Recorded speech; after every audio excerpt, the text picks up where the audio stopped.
Bueno, hoy estamos 20 de mayo del 2020, ya que subí el otro día una clase acerca de ecocardiografía y sus vistas básicas. Debería subir también una clase acerca de los principios de la ecocardiografía y posterior a ello otro video de valoración hemodinámica.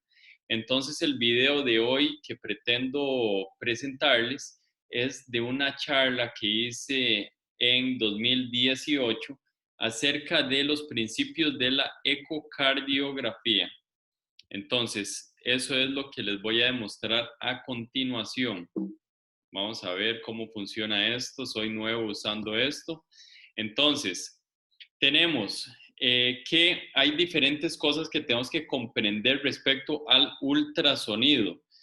Son diferentes propiedades para lograr comprenderlo. Entonces debemos entender lo que es la compresión y la descompresión.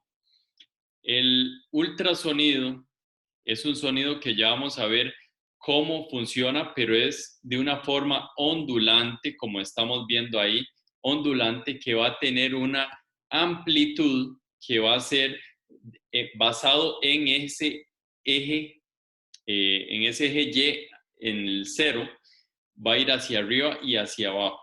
Dependiendo de qué tan alto suba y qué tanto baje, así va a ser su amplitud. Y eso se mide en pascales.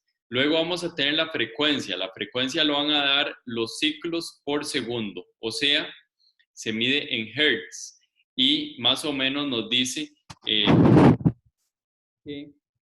mayor longitud de onda, más lento es. O sea, la velocidad es inversamente proporcional a la longitud de onda. Esta longitud de onda, en cada ciclo nuevo, pues va a generar otra desviación que va a ir hacia arriba y hacia abajo. ¿Cuánto es un ciclo? ¿O cuánto es la longitud de onda? Es una subida y una bajada completa de esta línea horizontal que sería el eje X. Eso sería una longitud de onda o un ciclo. Entonces, ¿cuál es la velocidad?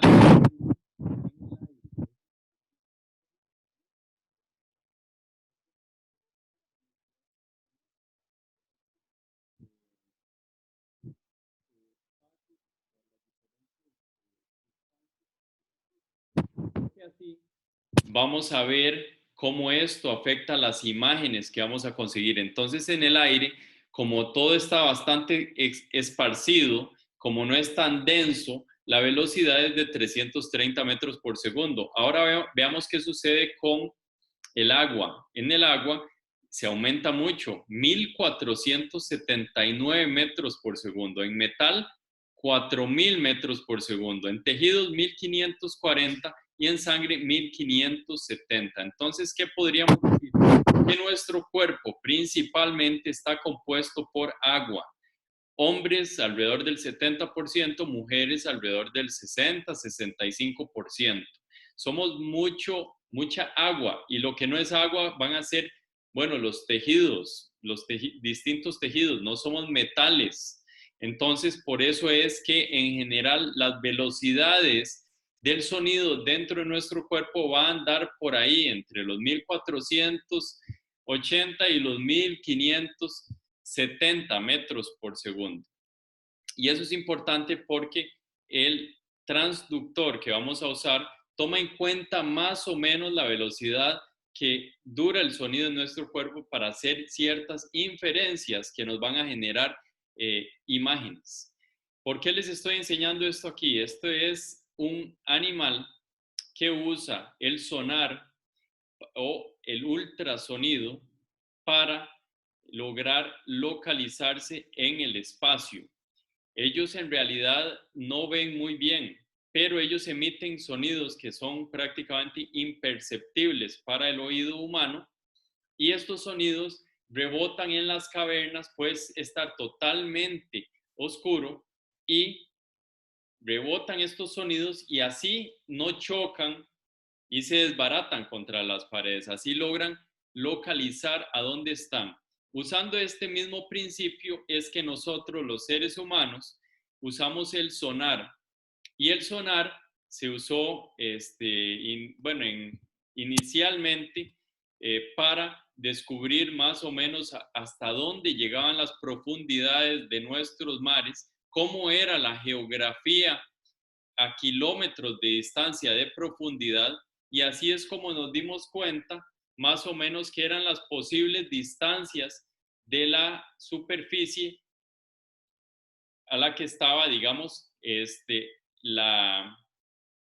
vamos a ver otra vez, tierra o superficie dura en el mar. No se ocupaban buzos que pudieran bajar cientos y miles de metros, que ni siquiera existía la capacidad para llegar a las profundidades que podemos enviar estas ondas que van a chocar y van a durar un determinado tiempo en devolverse. Y si sabemos que la velocidad en el agua es de 1400 y resto de metros por segundo, y esa onda duró X tiempo en volver a la superficie, podemos determinar a qué profundidad está la superficie.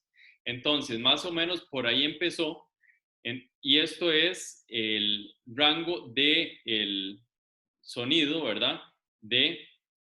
Vamos a verlo aquí, tenemos ultrasónico. Entonces veamos esta tabla donde se ve infrasónico, después sónico, que es lo que nosotros logramos escuchar. Ultrasónico serían estas barras aquí en morado, y hipersónico. Entonces, la luz visible más o menos va a andar en una longitud de onda de entre los 40 y 455 y vamos a ver, y 622, ok, hertz estaríamos hablando. Y la luz ultravioleta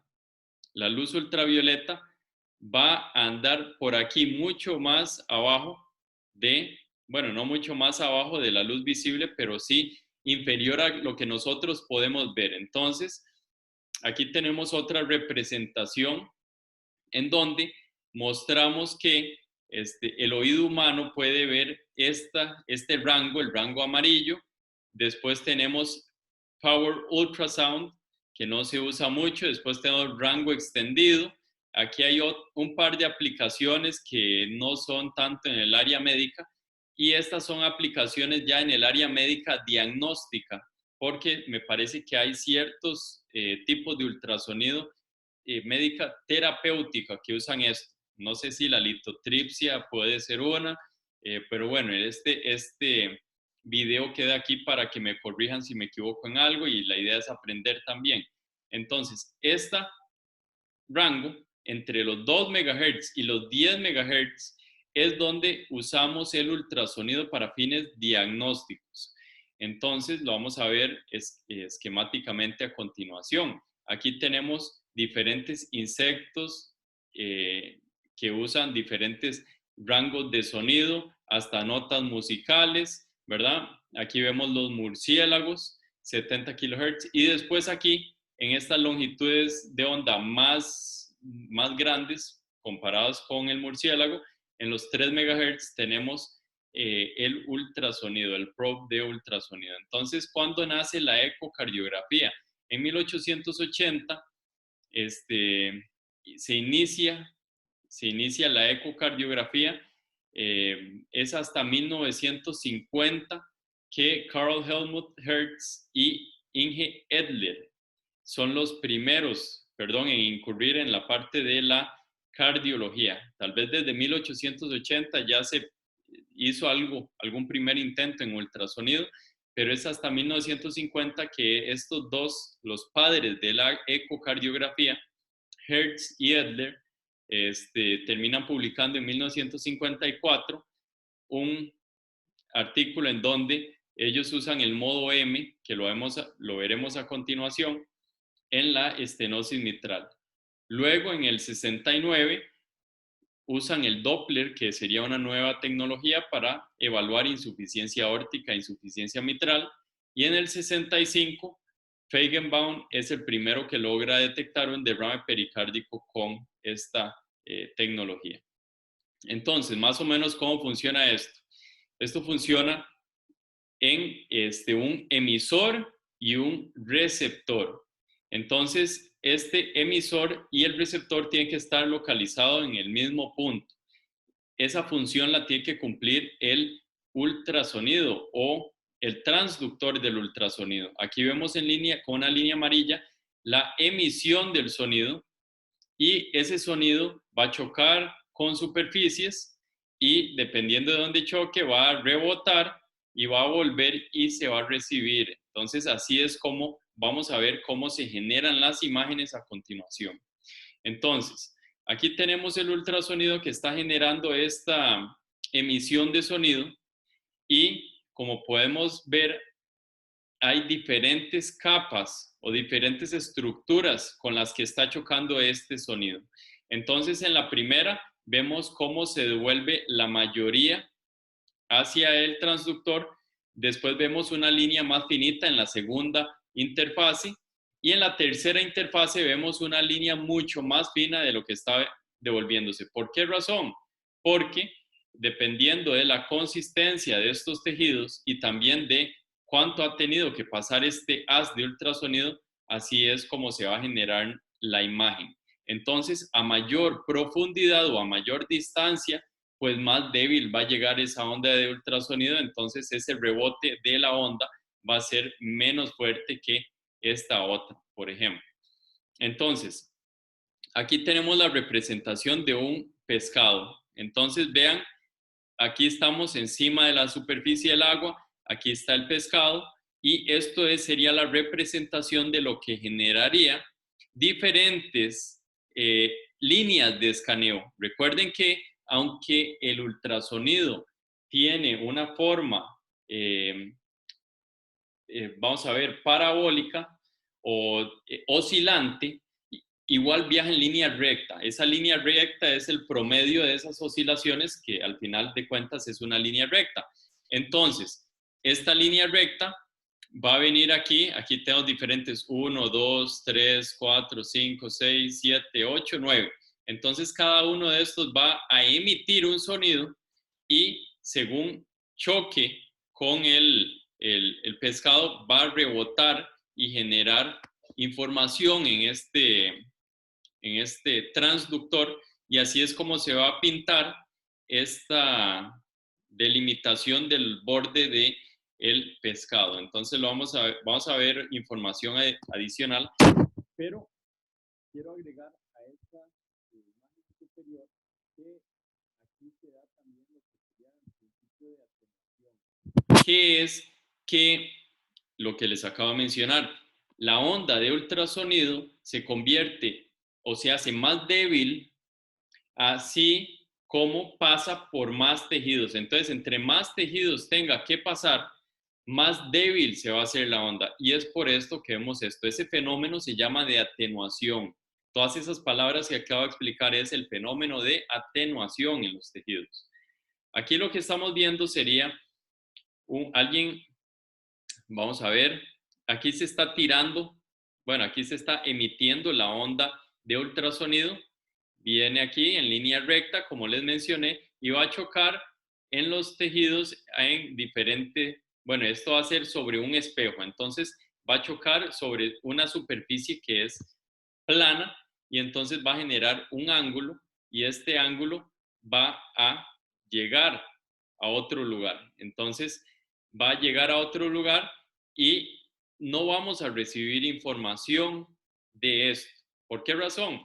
Porque esta onda que se emitió va a chocar y no va a llegar al receptor. ¿Dónde está el receptor? El receptor es el mismo que el emisor. El receptor está en la misma sonda de ultrasonido.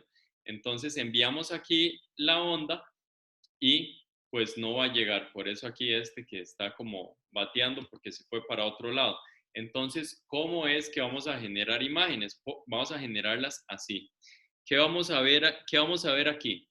Vemos que las superficies de nuestros cuerpos son de cierta forma granulares, o sea, no son como un espejo, no son así lisos, planos. Y es por eso que estas ondas, aunque puedan rebotar, muchas de ellas van a rebotar y nunca van a llegar al receptor y no se va a generar la imagen, pero muchas otras sí van a lograr llegar al receptor, que sería el ultrasonido, el transductor, y nos va a generar imagen. Entonces, vamos a ver.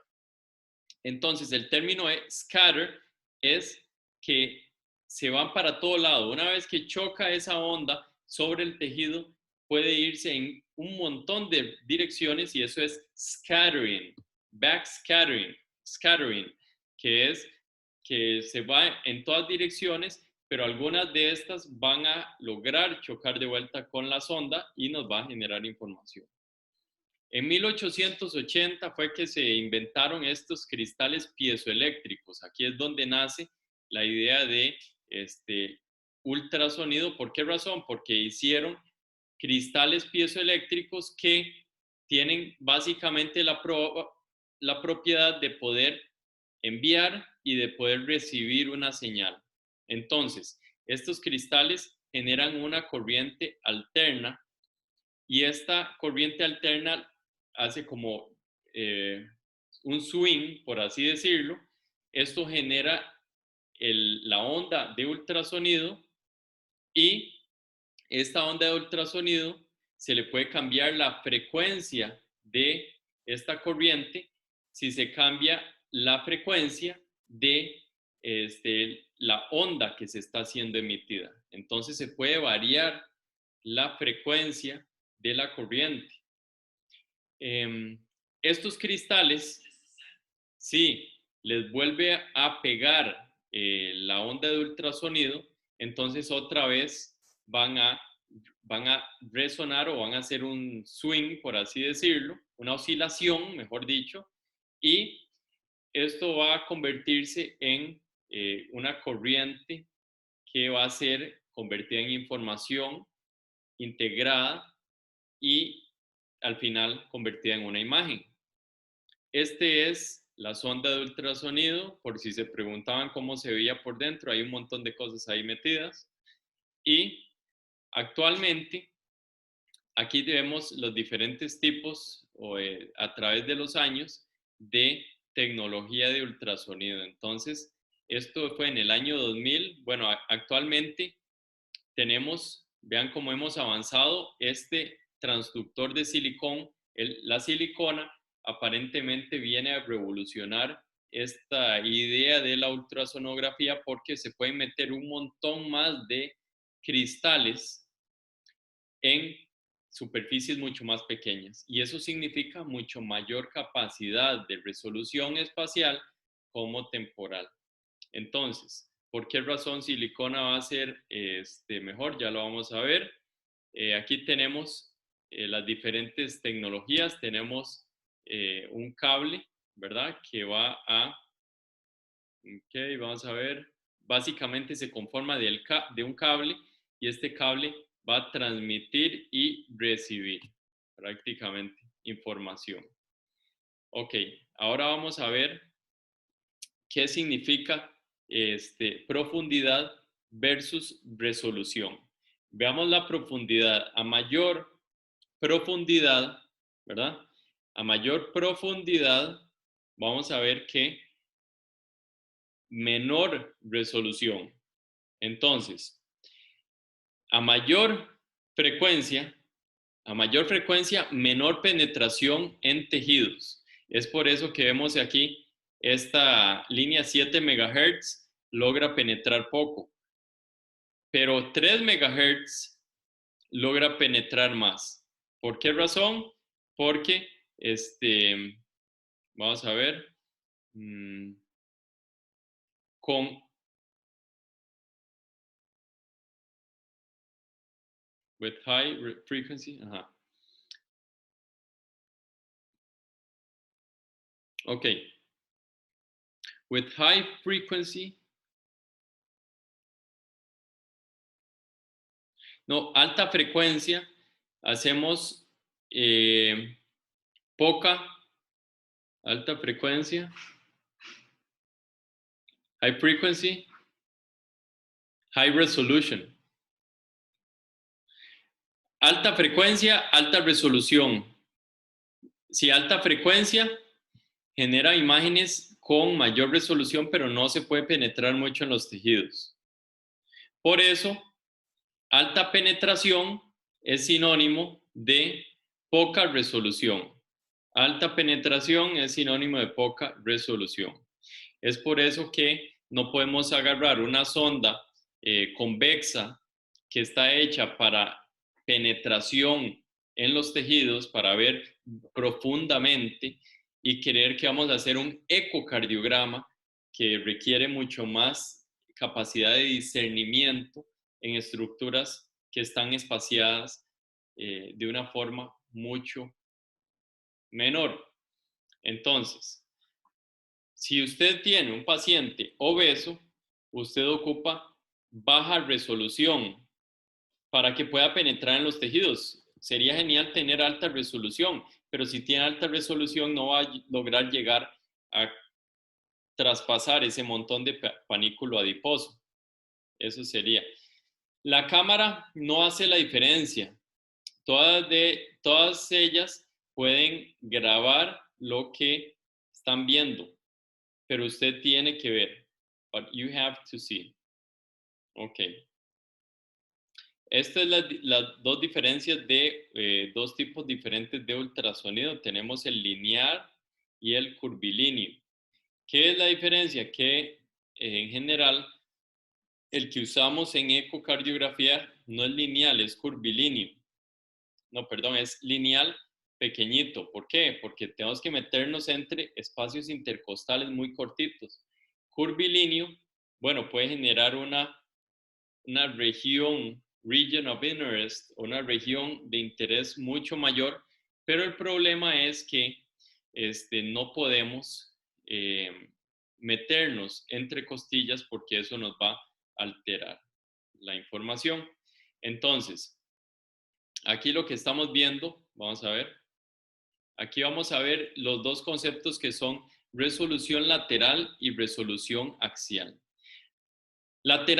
Resolución lateral es diferenciar dos puntos que están colocados lateral entre uno y otro.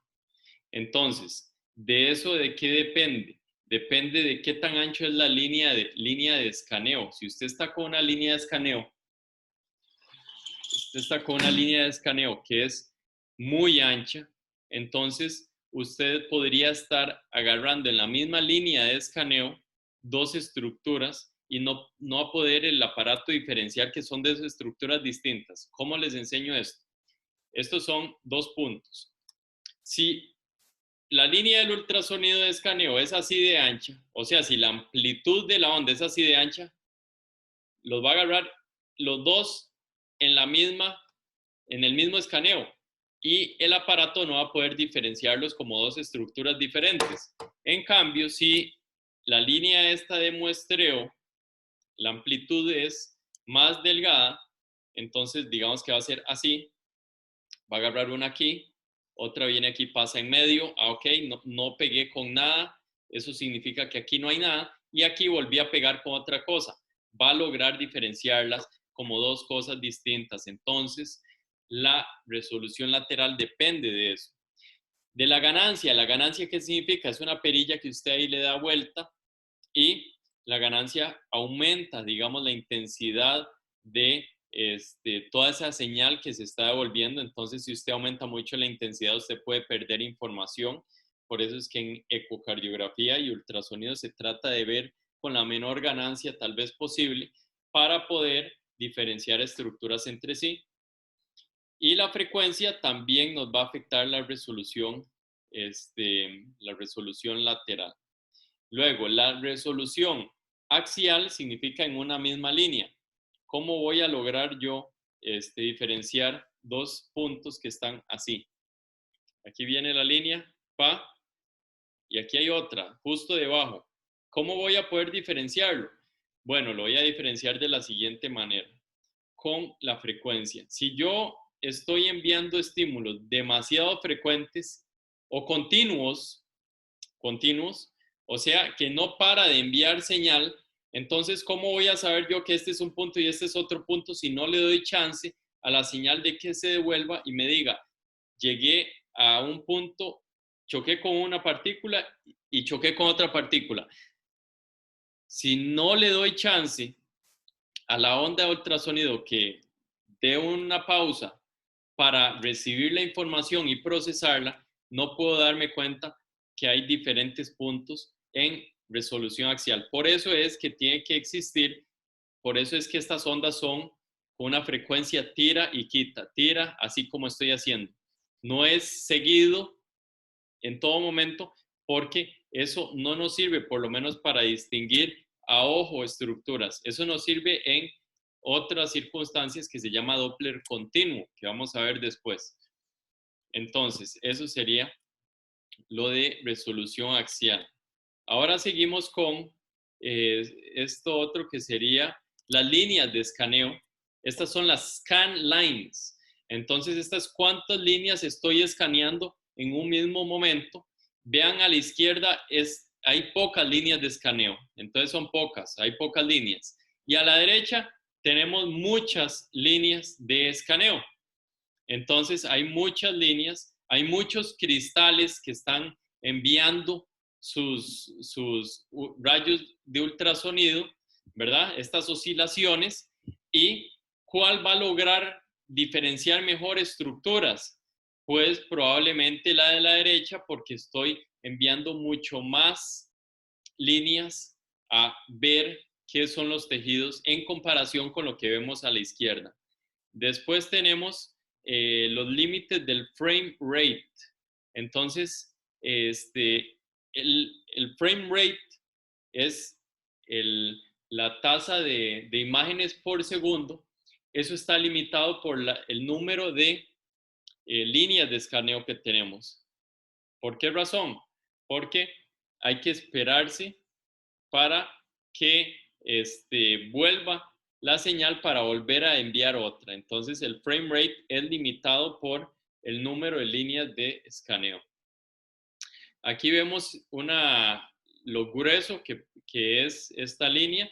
Ya lo mencioné anteriormente. Esta es la diferencia entre resolución lateral. Este es el ejemplo de la resolución lateral. Vean una onda de ultrasonido muy ancha, que sería como esto, al lado izquierdo, ¿ok? Al lado izquierdo, y lo ve, ¿ok? Y lo ve como dos puntos distintos. Wide.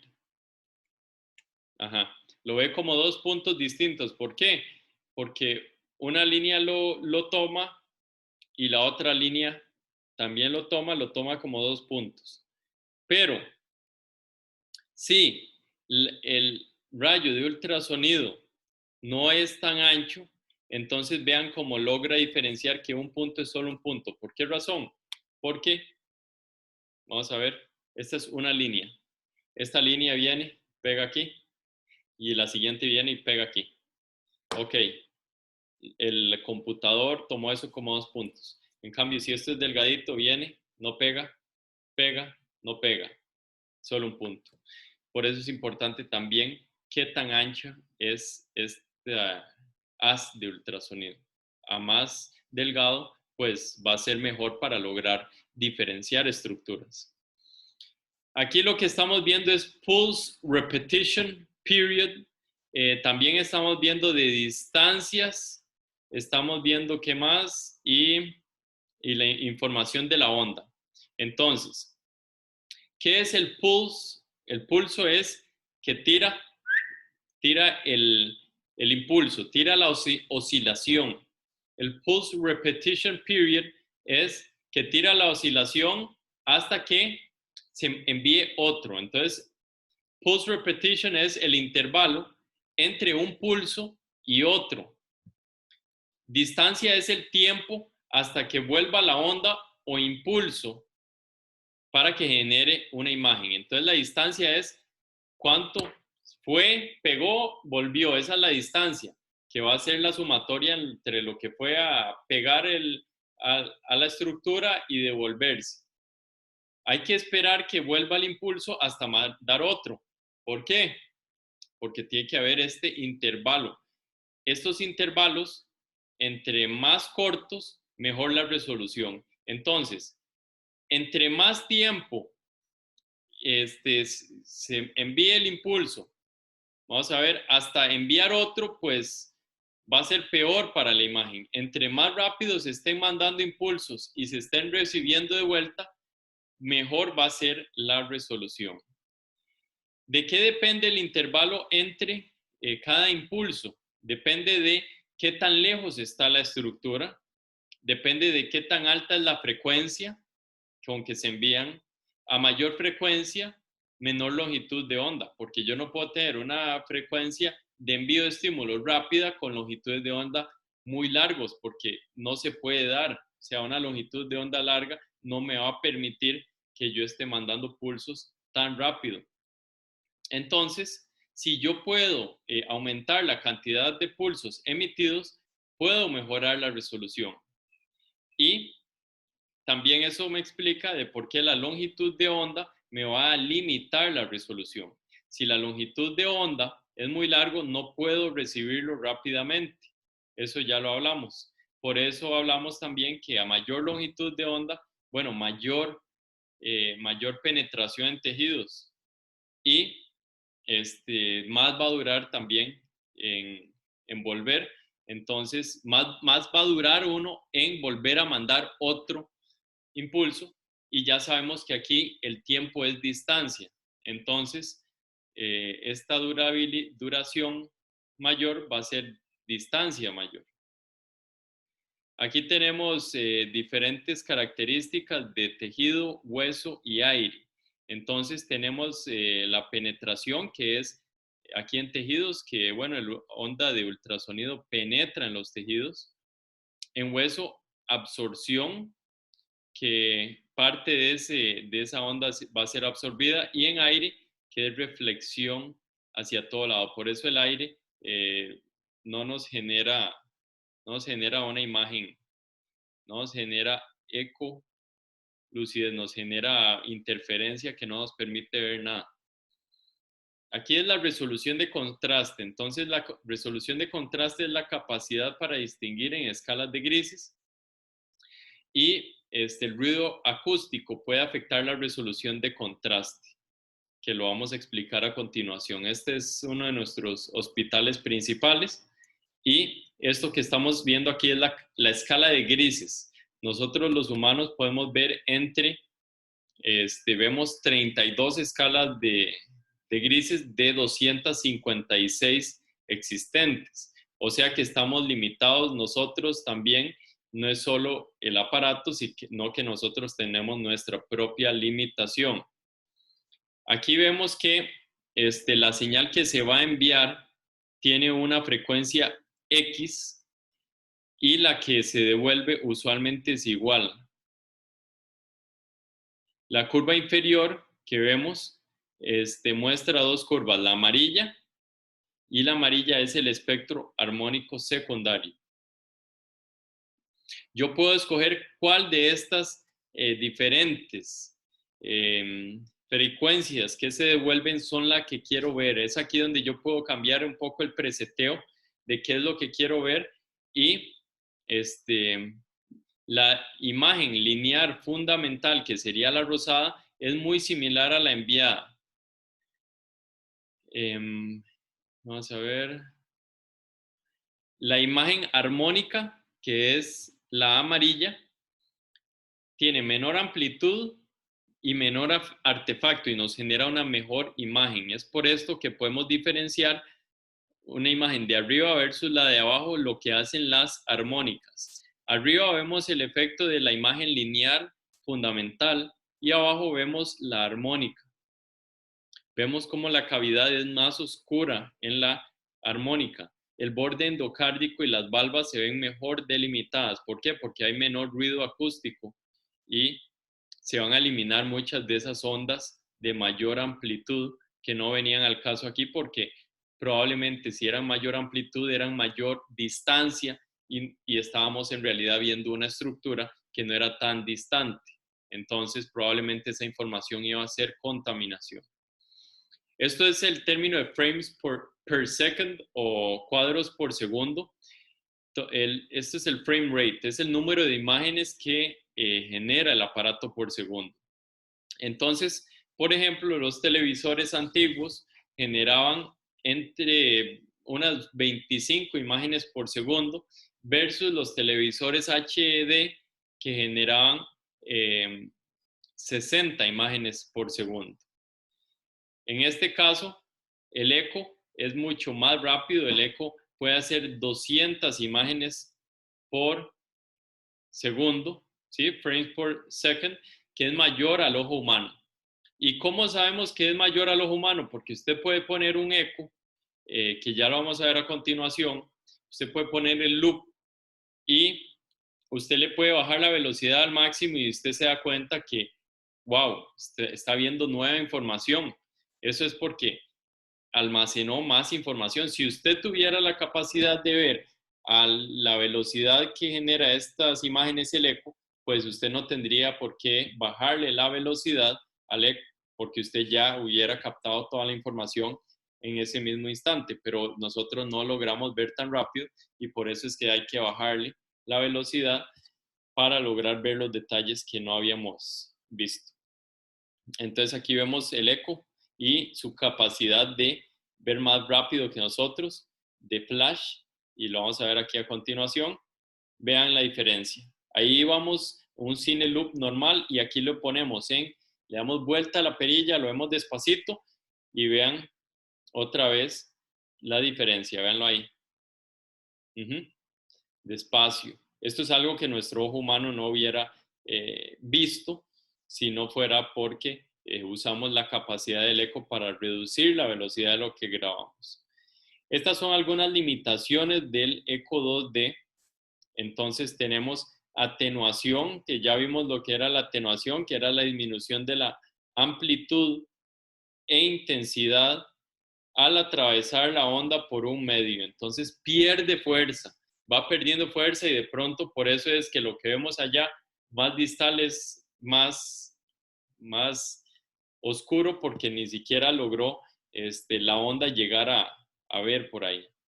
Después tenemos otras limitaciones, por ejemplo, tenemos enhancement. Enhancement es cuando más bien pasa la onda por un tejido que venía siendo un tejido más denso y de pronto hay un tejido que es ese círculo aquí que es menos denso, por eso lo que está debajo se ve como más hiperecogénico, más blanco. ¿Por qué? Porque no perdió tanta energía cuando iba pasando por aquí en comparación con la energía que venía perdiendo por los lados.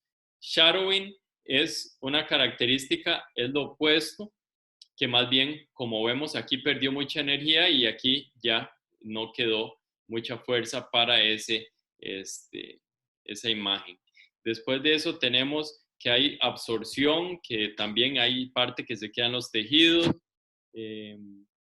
Vemos también pseudo enhancement, que sería esto, el pseudo enhancement, que sería la variabilidad de atenuación de una onda a otra. Una cavidad con fluido tiene poca atenuación y la onda cuando pasa esa cavidad, pues hay mucha energía y genera este pseudo enhancement. Entonces hay ecos mayores al chocar con un tejido de mayor intensidad, como lo mostramos. Y esto que enseñamos aquí es lo que sería la ganancia. Cuando se aumenta la ganancia, la ganancia podemos aumentar o disminuir la señal. En este caso tenemos un ventrículo derecho y aquí vamos a ver cómo se va a alterar. Vean aquí, subirle la ganancia, podemos ver algunas estructuras que no veíamos, pero las que ya veíamos se nos puede alterar la imagen y perder de vista sus detalles. Entonces véanlo aquí, se aumenta la ganancia, lo que no veíamos lo podemos ver y lo que ya veíamos se nos puede alterar. Por eso hay que ser estrictos con eso. ¿Esto qué es? Esto es el fenómeno de la respiración. Aquí la persona inspira y se pierde toda la imagen completamente. ¿Por qué? Porque con el aire se rebotan esos rayos para todo lado y entonces probablemente no lleguen ni a la sonda de ultrasonido y simplemente se genera esto. Por eso usualmente en expiración vemos mejor. Aquí que vamos a ver, otra de estas manifestaciones que sería el pseudo enhancement aquí, que a veces es difícil diferenciarlo de que este paciente pudiera o no tener una calcificación pericárdica, por ejemplo, pero no parece porque ese corazón se está contrayendo muy bien. Y aquí vemos lo que hace el cartílago en un bebé, en un feto, que genera esa acumulación ahí de energía, ahí se quedó toda la energía, bueno, rebotó, generó la imagen y todo lo que estaba posterior a eso se atenuó y por eso se va a ver oscuro. Vamos a ver qué más podríamos ver. Podemos ver blurring. Blurring es que se pierda un poquillo la resolución, que lo vamos a ver aquí a continuación tal vez. Vamos a ver. Ok. Este fenómeno que estamos viendo aquí es algo que muchas veces nos enreda o nos engaña en el ecocardiograma, que es porque, o el ultrasonido, porque se manda la señal, rebota del tejido, viene al ultrasonido y en vez de quedarse ahí vuelve a rebotar y genera como dos ciclos. Entonces, por eso vemos aquí esta distancia de aquí a aquí es la misma distancia que de aquí a aquí. ¿Por qué? Porque hablamos que entre más dure el sonido en volver, más profundo nos va a decir que es esta estructura que estamos viendo. Entonces, si mandamos una onda que es de esta longitud y no se queda aquí y más bien vaya hacia un segundo ciclo, pues es esta longitud multiplicada por 2 y por eso nos va a generar una imagen que es falsa y se va a ver esto aquí que les demuestro. Aquí en la valva anterior mitral vemos que se devolvió esto, pegó ahí, vino aquí y se devolvió. Eso es lo que pasa también con las líneas A pulmonares, que como todo está bien, no hay suficiente, por así decirlo, no hay suficiente contaminación acústica como para generarnos otros rebotes de diferentes formas y generar las líneas B o las colas de cometa. Por eso las líneas A, si ustedes ven un pulmón sano, sin alteración, vamos a ver varias líneas A de distancia equidistante. No es que aquí hay una estructura, aquí hay otra, no, es que esta estructura se vuelve a repetir aquí abajo porque no había suficiente contaminación como para generar otras imágenes ahí extrañas.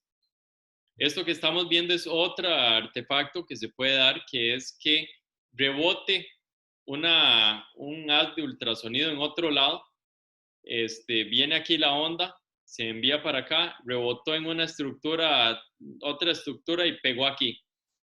Esto se va a tomar también como algún tipo de interferencia porque lo que va a generarnos esto es otra imagen compuesta que va a ser falsa porque enviamos aquí la imagen, pegó aquí, pero esta distancia más esta va a decirnos que esta imagen que estamos viendo aquí, en realidad no sabemos que tenemos esto aquí porque esto no está en la región de interés que estamos escaneando, sino que nos va a decir que está mucho más profundo, ¿verdad? Probablemente hasta más de 2 veces lo que era llegar a esa superficie inicial donde chocó.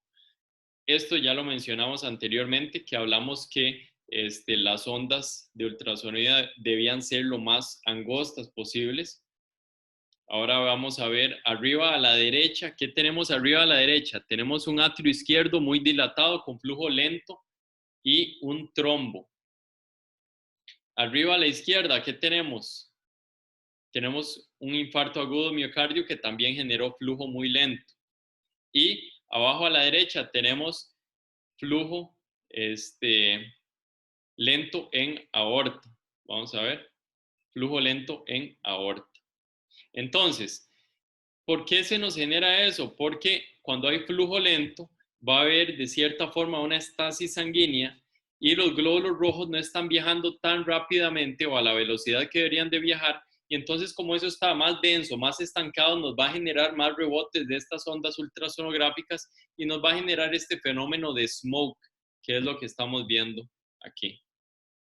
Ahora continuamos. Esto es el Estadio Nacional y vamos a ver qué más vamos a ver. Esto será para la próxima clase. Vamos a entrar a hablar de la hemodinámica y con eso, bueno, termino esta clase que tenía un par de años de no verla. Les pido disculpas por lo pausado y por un par de dificultades con la exposición.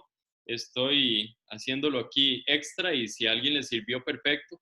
La idea es que si me equivoqué en algo, por favor me corrijan para aprendizaje propio, pero creo que la gran mayoría de la información sí la dimos adecuadamente. Pueden haber pequeños errores perfectamente y espero que haya sido de su agrado. Muchas gracias.